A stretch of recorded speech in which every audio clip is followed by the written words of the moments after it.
Hello. And today I am joined by a really special guest. I mean, all my guests are special, I do believe that, but really special guest because we've actually made a connection many, many years ago. And back then, many years ago, I was excited about the work that my guest did. And now seeing him in the same field as I'm passionate about again, I think almost for me seals that passion for helping people to understand food and understand what food is all about, and actually that food isn't the enemy, but food can be helped, it can be used in so many ways to help us to get to where we want to get to. So I'm so delighted to have Nigel Denby join us today. Nigel, welcome. Thank you so much for being here. It's lovely to be here. I'm thrilled to have been invited and so great to have reconnected, Meera. What a small world. Amazing. What a Yeah, small world, and a wonderful world, actually, if the connections are like this. Nigel, what I'd like you to do is just introduce yourself to our listeners and just tell them a little bit about you and kind of a bit of background about you.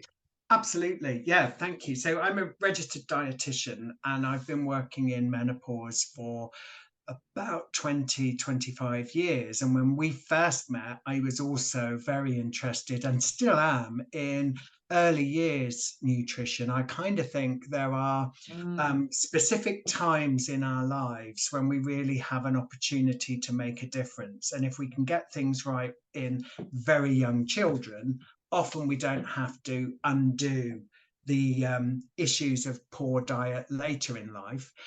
My other passion in terms of perimenopause and menopause is because for so many women, this moment is uh, a window of opportunity to really mm, do some bit like clearing out your cupboard under the stairs, to think back over when life has got incredibly busy and you've been spinning plates of looking after family, working, perhaps looking after your own children, maybe supporting your older relatives, being a partner, all of those different things. And your needs have often fallen to the bottom of the pile. And I think perimenopause is often that moment where you can take a little bit of time and just reflect and think, right, what am I not happy about with my mm, lifestyle as it is at the mm, moment? mm, And I prefer to sort of think about diet as part of the whole lifestyle rather than just something on its own.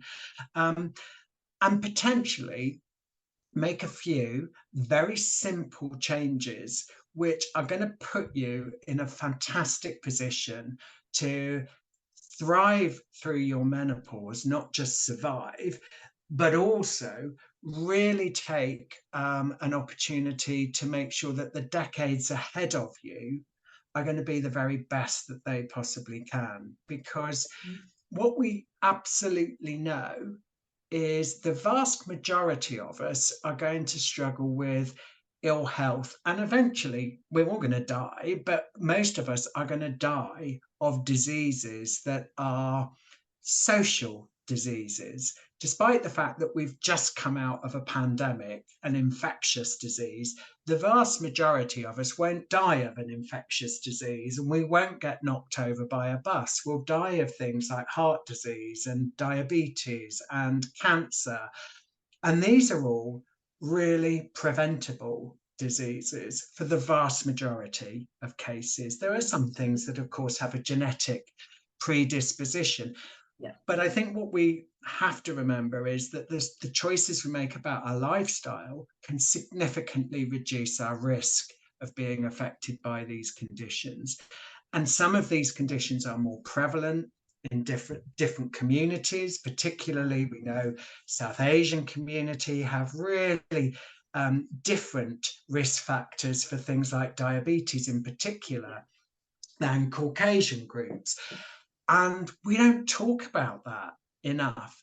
So I love working in menopause because I think women's ears are open at this moment. It's a chance for me to be able to inspire change that is really different to when I'm talking to a woman in her 30s, when, you know, the kids are young. She's climbing up that ladder. She hasn't got headspace to listen to this. This is your moment, ladies. Take it. Yeah. Yeah, yeah. Gosh, I think if we had written a script, the wording that you've used, and the phrases that you've used are so similar to what I say all the time. And I think what that proves to me is that coming from your field as a dietitian, hearing you use words like holistic, part of something, hearing you use words like thrive, hearing you understand that women um, may not be receptive earlier on, but actually using this as a window of opportunity. All those things are phrases, words that I use, but also truly, truly believe, because again, for me, I I came upon this passion of mine accidentally because I was thrown into it, because I did struggle, I did suffer, I did go through all of that. And the reason I'm doing all of this is because I don't want anybody else to go through this. It's not necessary. I think that's the key, isn't it? It's not necessary for us to struggle or for us to not be able to navigate this time um, with kind of more with more knowledge. I mean, it was interesting, really interesting what you said. I mean, a lot of it was interesting, but just to go back to those social diseases that you say, what's so important, that message to get across, and you've said it there, is that these are for the large part, these are avoidable diseases. These are, we are vision of old age is actually disease. It's not old age, isn't it? I mean, Mm. old age should not be riddled with disease, or you kind of in bed, or you're unwell and you can't get from A to B, and that's disease. That's not old age. Absolutely. And I think, my vision is I always, the way I try and position this is for a woman going into perimenopause. When I say this is your moment, I always think, ask yourself this, what type of 85-year-old do you want to be? Do you want to be the woman who is out digging her own garden and decorating her own dining room? Or do you imagine and accept that it's okay to be the old woman sitting in the corner of a nursing home, really hoping somebody is going to come by to take you for a wee? And those are choices. And if you like, without making it too dramatic, this is almost one of the last chances Yeah. to determine which way that's going to go. And I think when we put menopause into context, so it's that moment, and 300 or 400 years ago, you wouldn't have had to worry about it because most women were dead by the time menopause came.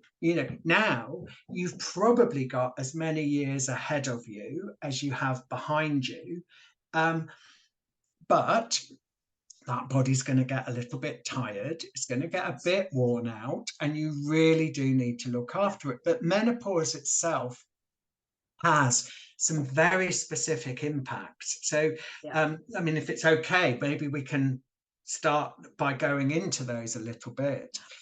We, 100%. I'd love to explore that a little bit more, and then also how you feel the choices that you were talking about, that those simple changes, um, what they are, how we can implement them. But yeah, go well, through them step let's by say step. That would be fantastic, please. the three things that really come along that have a dietary influence with menopause are weight gain, an increased risk of Yeah. heart disease, and bone health. So if we take each of those in turn, let's look at the bone health and the heart disease first. Absolutely, if this is all about estrogen, and as your estrogen levels reduce, your ability to replace the density, the strength in your bones starts to reduce. Estrogen was originally looking after your bone density, and that starts to decline. And that's really important because as your bone density reduces, your risk of fracture if you fall in the years ahead of you is really quite high. And what we start to know is that women in their 70s and 80s who do fall, over half of them will die as a result of that fall, of the complications of that fall. And when we start thinking about why would that be?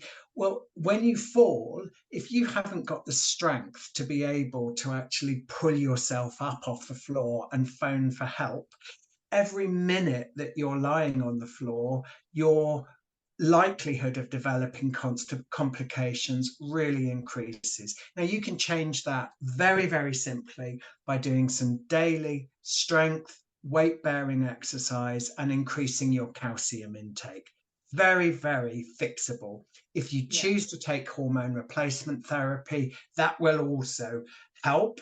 Yeah. So there you go. Heart disease, estrogen again is giving you, keeping the arteries nice and supple. It's making it very easy for the blood to get pumped around the system.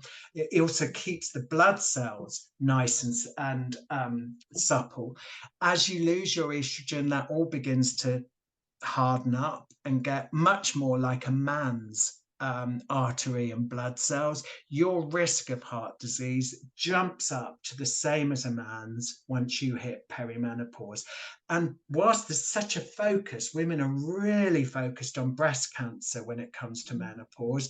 The reality is a tiny percentage of women will have issues with breast cancer. The biggest killer of women in menopause is heart disease and heart attack. More women will die of a heart attack than anything else. And in actual fact, the perceived risk of breast cancer is completely misguided, whereas the perceived risk of heart disease is neither here nor there, won't happen to me. Yeah. We need to switch that around. Yeah. Then this is all compounded by menopause weight gain. So simple stats, Yes. 50% of women will gain around about a kilo and a half every year of their perimenopause. And in total, that takes us to about 10 kilos over the period of perimenopause. That's a stone and a half. It's a good dress size. And the reason again for that is estrogen is changing the way you lay your fat down. So you will probably find your fat starts to accumulate around the middle, around your back, the trunk area. And that's because of lost estrogen. Estrogen was giving you your female shape, your hourglass figure. Now you start laying fat down like a man, and this is nasty brown visceral fat that wraps around your internal organs. Sounds gorgeous, doesn't it? So the brown visceral fat is the type of fat that wraps around your internal organs. It's not the sort of fat that you just get under your skin that keeps you warm. And that's one of the other things that increases that risk of heart disease, diabetes. So it's important we address this. And you'll often find that women who have battled with weight all their lives and have maybe used, popular diets to yo-yo a stone here, a stone there, suddenly find none of those diets work for them at all.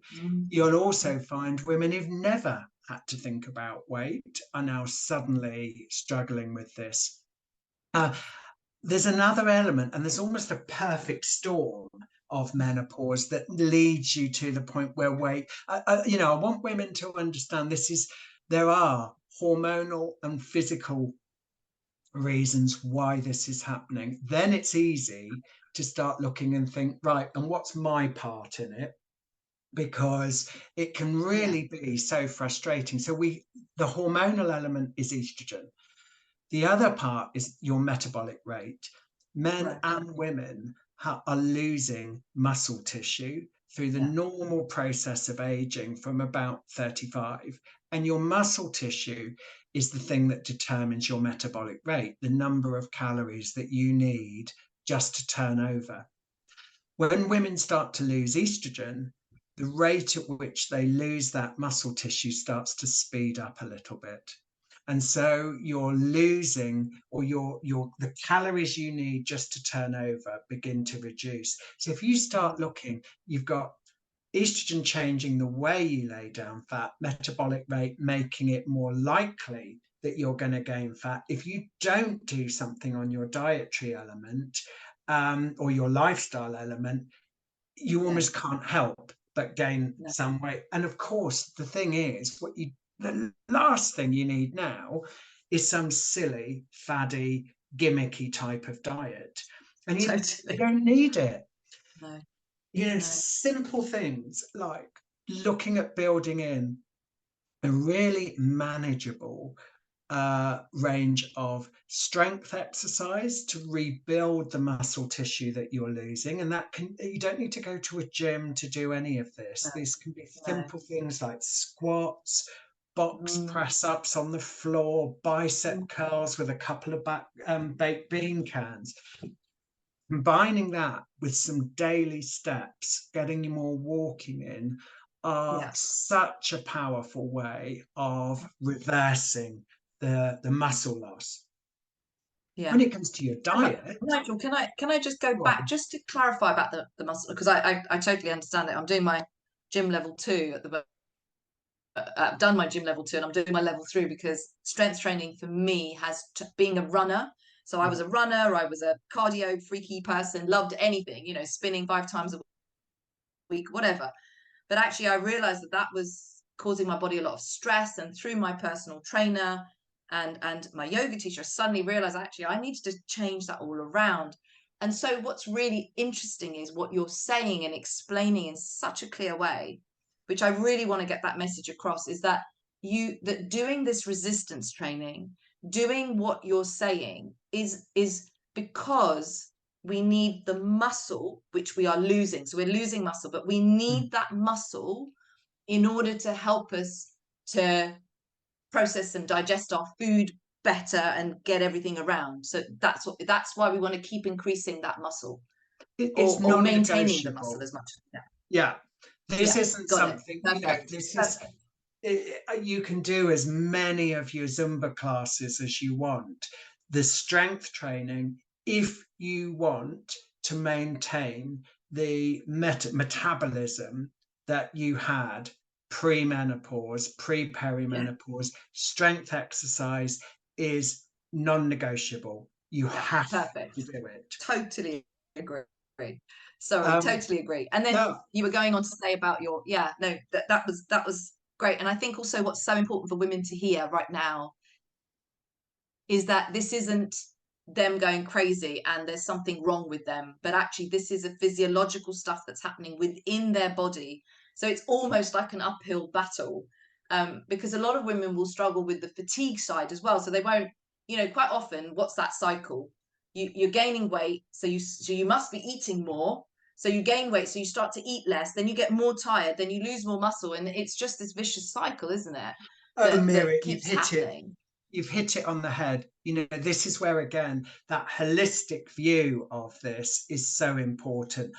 I don't prescribe HRT, but I have to understand about all the symptoms of the menopause, how wretched women can feel, how it can absolutely affect you physically, mentally, emotionally, on an energy level as well. Mm, Because mm, I'll often say to a woman when she comes to me and we're looking at diet, nutrition, don't come to me thinking diet and nutrition is going to solve your menopause symptoms. It won't.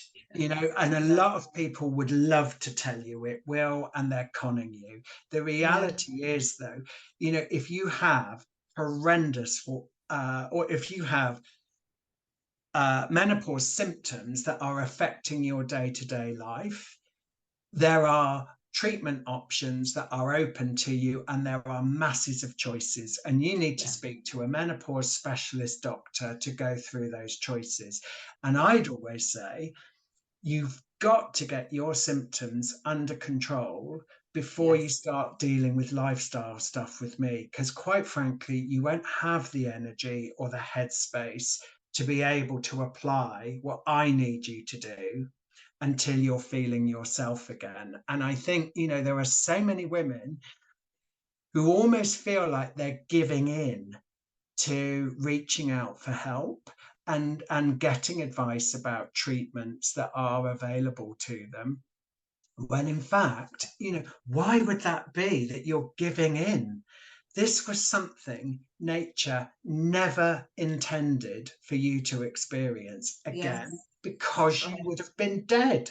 That's You know, right. now you are expected to live into your 90s and beyond. Yeah. And you can't, to expect to do that without the very hormone that gives you your identity and affects every cell in your body Yeah. is ludicrous. Yeah. If you don't have symptoms, wonderful, Yeah. but the majority of women do. Yeah.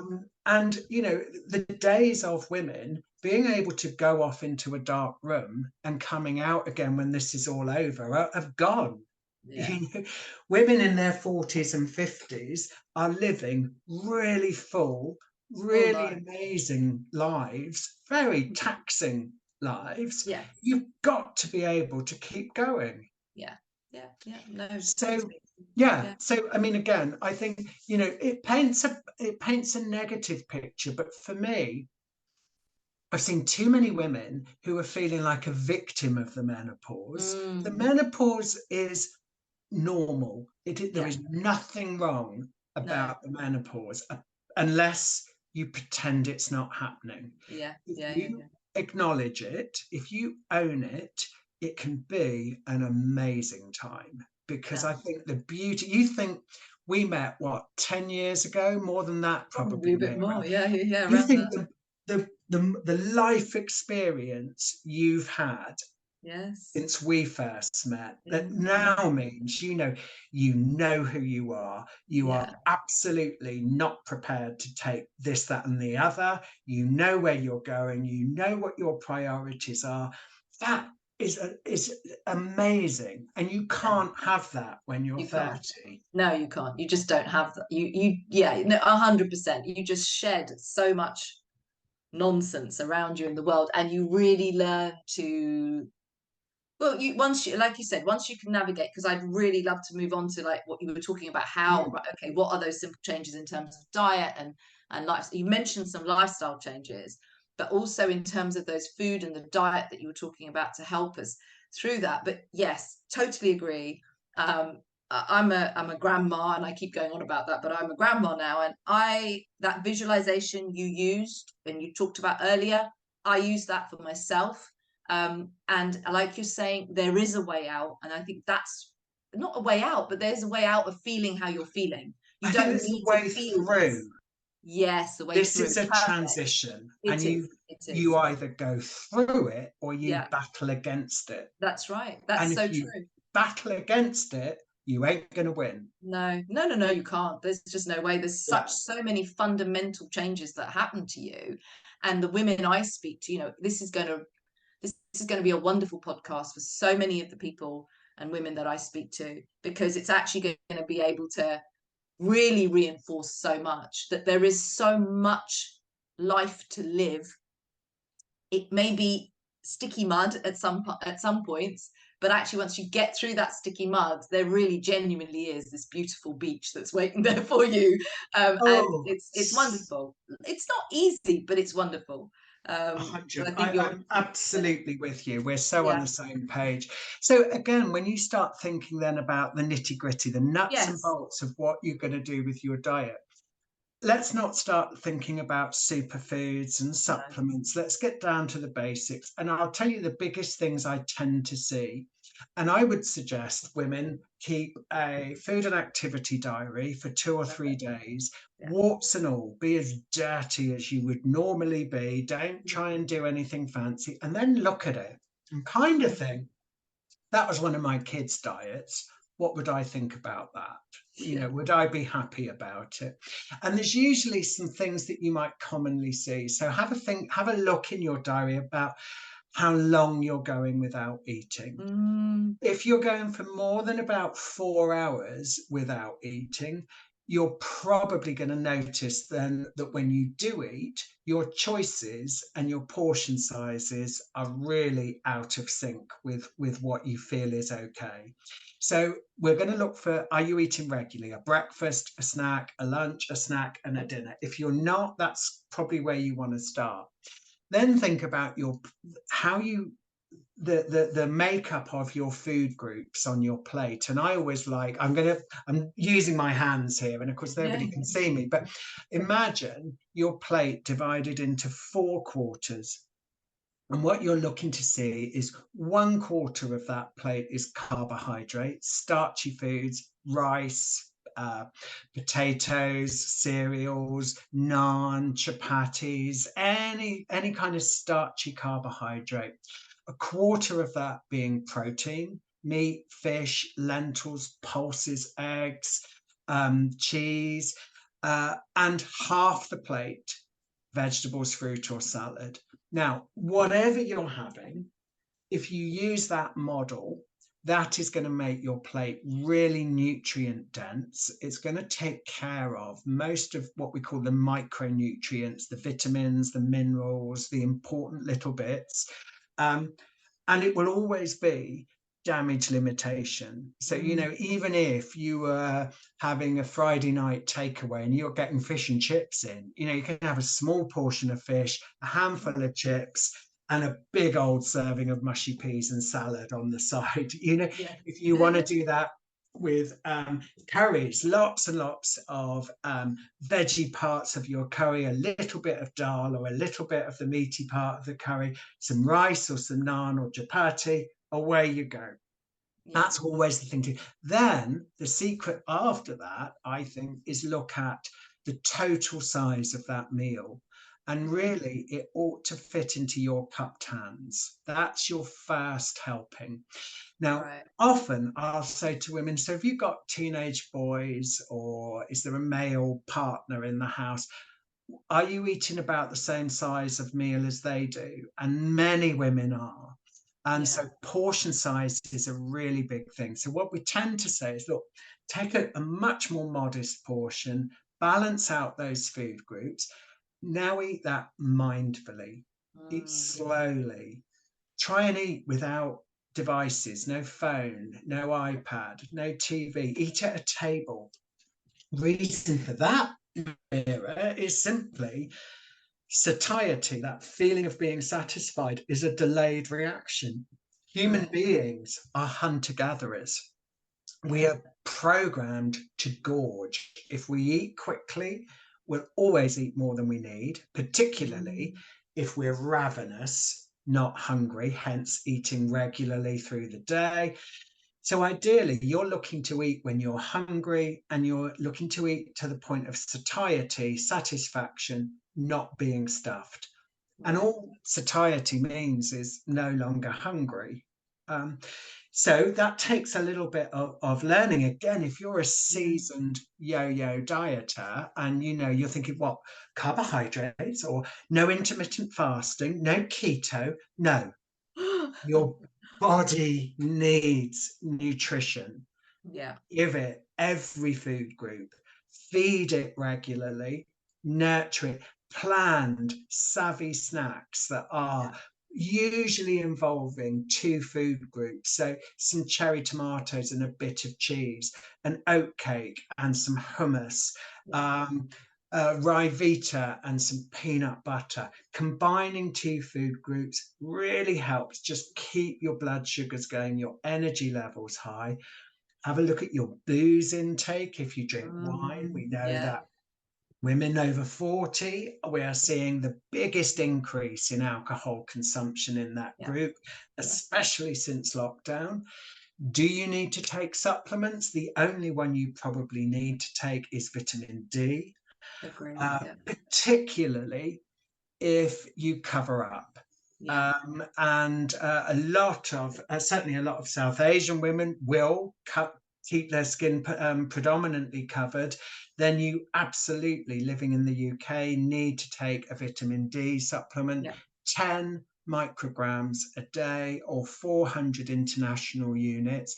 Nothing fancy. No. Boots, Holland and Barrett, Tesco's, off the shelf will do nicely. Yeah. If you want to take anything else, maybe take a general multivitamin and mineral as an insurance policy. Mm, mm. But don't start launching into high doses of magnesium or any other individual nutrient unless there's a Unless there's a clinical need. need. Yeah, Exactly. absolutely. That's exactly what I say to the women. They're like, "Well, should I take this or this or this? My friend's taking it." And I said, "Well, your body's completely different to your friend, A, and B, if you feel there's something that you're deficient in or something that's wrong, get a blood test, get a full blood test. It will tell you where your markers are, and then think about supplementation. But first, always think about food and then supplementation." And I think, I think, you know what, Nigel, what you said, it sounds sometimes for women, not women, just everybody, it's so um, simple, it's so easy to follow, that I know sometimes women will turn around and say, or people will turn around and say, but women in particular, because we are talking about Mm, menopause, it will go, what, it's that simple. Actually, it is that simple. But what you mentioned a little bit in there as well was sometimes it can be really hard, because we're yeah. saying it's simple because it is actually really basic knowledge. This is what you would do with your children. So going back to the kind of nursery, or my kids, Mm, or even thinking about my grandson now, it's really basic stuff that we're going to be doing with him. It's that eating regularly, making sure he's not too hungry, blah, blah, blah, the whole thing. It's exactly what you've got to do, but we lose our way so much. And we also get conned into thinking that there's a certain protein power bar that's going to be really good for us, or there's a certain superfood that's going to be keeping us, helping us to manage this or that or the other. And actually, it's as basic as getting your vital nutrients in and giving your body the fuel it needs, along with. So, what I'm hearing from you is doing that bit, really sensible approach. I love the visualization of the plate. I use that myself as well. mm, And I also use it for kind of every meal. I always say to everyone, like you said, I love the mm. idea of the two food groups at the snack. Perfect. That works so well. I can see it, visualize it. But all of that in combination with your lifestyle choices, it's just, it's almost going back to basics, isn't it? Well, Meera, I couldn't have, if I promise you, we didn't feed this. I I didn't. actually created and run a 12-week lifestyle, weight management, diet uh, plan for menopause called Back to Basics. And that's Wow. exactly what it is all about. And of course, as you say, the tough bit there takes us right back to where we started, is this is so simple that it's really complicated, Yeah, yeah, yeah. because the thing that makes it complicated is life, Yes, busyness, yes, being able to keep your needs at the front of your yes, mind, totally. planning, going out the house with your snacks in your bag, Perfect. getting the Yes. groceries sorted out, all of those sorts of things, particularly if you add in, Yeah. if you've got a slightly dodgy relationship with food and you eat emotionally, Yeah. or you've dieted so much that you can't get past the idea of, if you're not restricting, you can't be doing it right. All of those Mm. things make this incredibly difficult. So what we're actually talking about is behavior change, Yes. Yeah. and that's the hardest thing, because we are That is. creatures of habit. That's it. Totally. So Totally. the reason we actually run our course over a 12-week program is exactly because it takes about 12 weeks for new habits to start to feel vaguely normal. And again, from a dieter's perspective, one of our things that we're always drumming in to women is we're not looking for perfection. No, Nobody's perfect. All we want no. is just a bit better. Yeah, that's it. That's it. And if you get it a bit better, you're going to get where you want to be. Yeah. And this becomes then a joy, because Yeah. finally, maybe you can break out of that horrible guilt of the diet cycle and I'm not Totally. good enough and all of that Yeah, nonsense. that And comes with it. again, the only women, or the women who can do that, are women at this age. Yeah, I don't yeah. want to work with women in their 30s. They haven't got, they have not got No. the headspace and they haven't got the experience to be sick and tired of this Yes. nonsense yet. Yeah. They're Yeah. still buzzing. They want No. to go to keto. They Yeah. want to go and do the latest exercise Yeah. class that's come Yeah. from California. Yeah. They're not interested in, oh, just give me a break from all of it. It's our age group. I'm 54, and Oh, same as I am me. Same stop. as me. I don't care No. if I've got slightly wobbly man boobs. What I want to do is just make them a bit smaller and be really fit, really healthy, be able to walk my dogs when I'm 75 and 80, and, really enjoy Yeah. beauty Yeah. of the years ahead of me with the Yeah. experience and the knowledge that I've got and the confidence really that I've Yes. got Yes. um, through that life experience. This is a lovely age. It is. It is. You're so right. I too really enjoy working with women of this age because it's just that no nonsense. They get a little bit lost, we all do, but it's that no nonsense approach, but also so much willpower and power to just keep giving and going on and looking for themselves. And actually, that Yeah. key thing, you said so many beautiful things there, actually. A time for yourself, a time to be you and really put yourself first. Nigel, this has been such a wonderful, wonderful podcast. I think there's been so much valuable information you've shared. Um, in terms of kind of what's happening behind the scenes in our body, but also on a much more practical level about what we can do and some really simple things that we can start to implement slowly, gradually through time. I wonder if, because I know we're both kind of running out of time, next meeting is Mm. coming up and stuff like that, but I wonder whether you could share a couple of things with us. One is we end every podcast by asking all our wonderful guests just to share something, just one thing that they really truly cherish. It can be a habit, a lifestyle habit, or something that they do, daily, that they wouldn't mind sharing with the audience that perhaps may actually inspire one of our listeners to make that change and try it. Is there something that you would be able to share with us? Totally. Yeah, every day I walk in the mornings. Every day I have to with my dogs, but it is like going for therapy. Mm, I have struggled all my life with mental health and depression, and without my daily walks, that is as much help to me as any counselling session, any antidepressant I might have ever taken.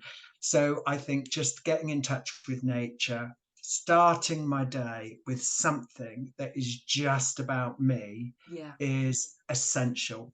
Perfect. And do you know what's really lovely is that the number of people of our guests that have said things that all relate back to starting your day with you. That is just so perfect, whatever that may be. And that walk in nature is just so valuable for you. And I thank you so much for sharing that because that I think will help. It will help remind people to this again, going back to the simple things in life, just remind ourselves that that's what's really important. Nigel, finally, before we go and we say goodbye, I would love you to be able to share where our listeners could find you and find all this wonderful work that you're doing. So where can we find you? So if you like Instagram, you'll find me as menopause at menopause underscore dietitian.